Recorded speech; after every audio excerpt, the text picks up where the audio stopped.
പണ്ടൊരാൾ മലന്നിങ്ങനെ മരുഭൂമി കിടന്നുകൊണ്ട് ആകാശത്തേക്ക് നോക്കിയാണ്ട് ഞാൻ സാക്ഷ്യം വഹിക്കുന്നു നിനക്കൊരു ഹാരിക്കുണ്ട് എന്നേ പറഞ്ഞിട്ടുള്ളൂ. ചിന്തിച്ചാണ്ടേ ഈ നക്ഷത്രങ്ങൾ കണ്ടിട്ടേ അള്ളാഹുത്തല കാരുണ്യത്തിൻ്റെ നോട്ടം അയാളെ നോക്കിയെന്നാണ് റസൂലുള്ളാഹി പറഞ്ഞത്. ഈ ഉമ്മത്തിൽപ്പെട്ടതല്ല, പണ്ട് ആകാശത്തിനെ നോക്കിയാണ്ട് ഇങ്ങനെ ചിന്തിച്ചോലോ നക്ഷത്രം കണ്ടിട്ട്.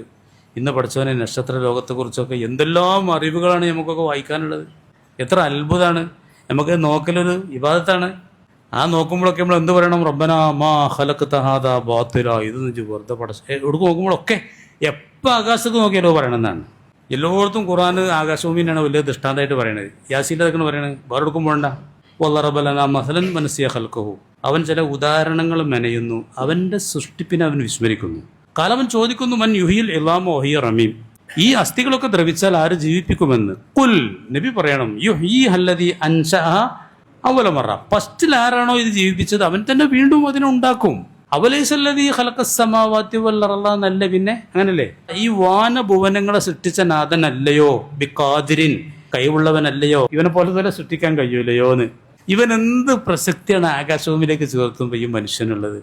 ആ ആകാശഭൂമിനെ ഉണ്ടാക്കിയ പടച്ചവന് ഇവൻ എന്തെങ്കിലും ആണോ? ഞാൻ പണ്ടൊരു കണക്ക് പറയലുണ്ട്.